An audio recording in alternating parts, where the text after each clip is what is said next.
everybody, Zachary Levi here, again for the final time, back full circle in Redwood City. Behind me, inside, critics and fans alike are getting some hands-on experience, an hour's worth of gameplay of pre-release code. Simultaneously, the studio dev team is hard at work crunching, optimizing, and polishing all the last little bits of code for what we will all come to know and love as the new Tomb Raider. It's a culmination of everything, and the clock is ticking. These are the final hours of Tomb Raider.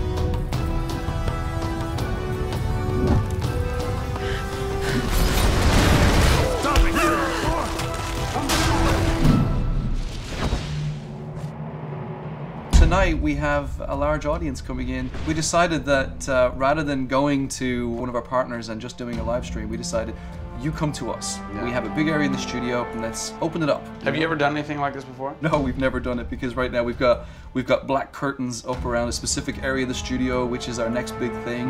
Only a select few people have been allowed to come in, and everybody's heavily NDA'd, and now we're going to bring 80 plus people into the studio. But it's exciting, to bring those type of people into the studio. They're the fans, they're the people who love it, and we want people to be a part of their experience. On one half of the studio, all that is going on like crazy, but basically in half the studio, you guys are just pounding, working out every last glitch, every last bug, making sure that it's all just perfect, done and perfect, exactly, for your cert on Friday. Yeah. What happens when a game fails cert? Then things start getting like, sweaty around here. You're dicing with death right there. We might be missing a release date. That's how big a day this Friday is. Yeah, it's huge. If we submit and they come back and say, hey, there's maybe 35 things that we'd like to change, then as a studio, we'll change them. We'll improve them. Or there's small things that they say, hey, this experience might be better if you just fix this little thing. Then of course the team are literally sitting there waiting for that to happen. And there has been games I've worked on where we've submitted and within 24 hours it would get kicked back and they'd say, hey, you guys are crazy, you shouldn't have submitted it. So, there are 80 people in the office right now. You're 4.5 days away from delivering this thing, and they're strewn about. What are they all doing? So we have guys working out of very prioritized hit lists, right? So we say, okay, this is the most egregious thing that we've noticed lately. We'd like for you to focus in on it. What are you guys debugging here? Looking at some menu transitions. Oh yeah, we want to make sure everything feels snappy all the time. Menu transitions, if I had a nickel for every time. One of the toughest things with Lara as a character is her hair. You try to simulate hair in a video game, and it's not always exactly the way it would be in real life. But that's something that's, I think the fans really point that out, and they want Lara to look as good and as believable as possible. So even in the home stretches, we're trying to sweeten it and make you believe it. So I spend a ton of time playing the game. So while everybody else is busting their butts trying to make it work, you're having fun. That's basically what you're saying. There's about 80 people that are all still busily working in this last week before the game goes to cert. Absolutely. One of those groups is called the what group? The OMS group. And what does OMS stand for? OMS is an acronym for Oh My Shit. And what does that mean exactly? When you're into the high octane moment, the only response that we were challenging the team that it could come back with was, I would exclaim, oh my shit, that's awesome, right? Like, I couldn't even cuss properly. It could have been the OMHG, the oh my holy God team. Yeah. But oh my shit, oh my shit, it resonated. Sufficient. So many companies focus on the explosions, and we love explosions. I mean, there's plenty of them in the game. But it's also about sometimes that implosion moment, that time where you actually feel like you're part of that.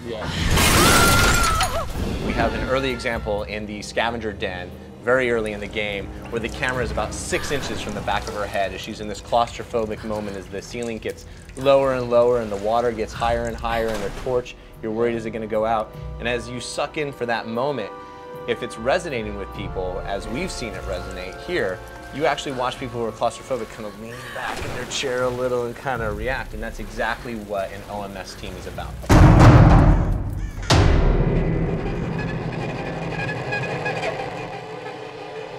You feel confident that in 4 days, in 4.5 days, this thing is like ready to ship and ready to rock and gonna blow people's minds? How about we look at that? I got a board that'll tell us. Oh yeah, where's your board? Right over here. I'm a stats guy, right? Okay. Like, it's gotta be like the McNamara version of reality, right? So, and getting things done, like it's very NORAD-like with the update on where we are with bug count. So we have the number of days that we want to count down for, the priorities of what people are given against, and then an overview of how many things are remaining to be resolved per person. Carrie's got her work cut out for her. Come on, Carrie. Yeah. Ultimately, we have to figure out how do we hit the quality on a predictable timeline. So right now, we're trending towards being able to hit that in 12 days. But you need to deliver in 4.5. Correct. So what does that mean? I need to go right now. Where's your head at right now, knowing that in 4 days, it's got to be completely done? I'm super critical of what we do. You know, you tend to be perfectionists.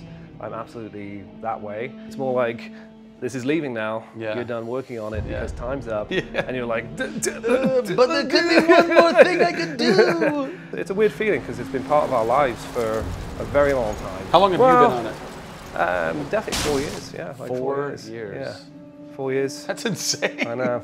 I was young. Yeah. Fresh face. I was young then. Yes. No bags, no grey hair. Yeah. It's been a roller coaster ride, and during that time we've been around the world, we've gone to shows, we've shown press, we've given hands-on, we've had community events, we've been in San Diego with you at Nerd Machine. We've seen people excited to see this and play this game, and it's been awesome. It's not just about Lara's arc, it's about the arc of people who've come in to the roles. You know, we've had people come in as animators and move up to the highest levels in their profession along these 4 years. So people have grown in these roles, families have expanded, kids have been born, but we're coming to a point now where we're, you know, probably 70, 80 plus days away from launch, and this phase has come to an end. You know, it's been awesome. With less than a week to go before console certification, the last few bugs to squash, and a general lack of sleep all around, this production is definitely going to go down to the wire. Will they make it? Join us next time on the final hours of Tomb Raider to find out. Pre-order today and receive an Amazon-exclusive Final Hours edition, which includes an art book and in-game aviatrix skin. You'll also receive the Shantytown multiplayer map. Plus, get access to the Tomb Raider scavenger hunt, where you can unlock DLC and win great prizes, such as a life-size Lara statue, an ATV, and a trip to Fiji. Pre-order Tomb Raider now.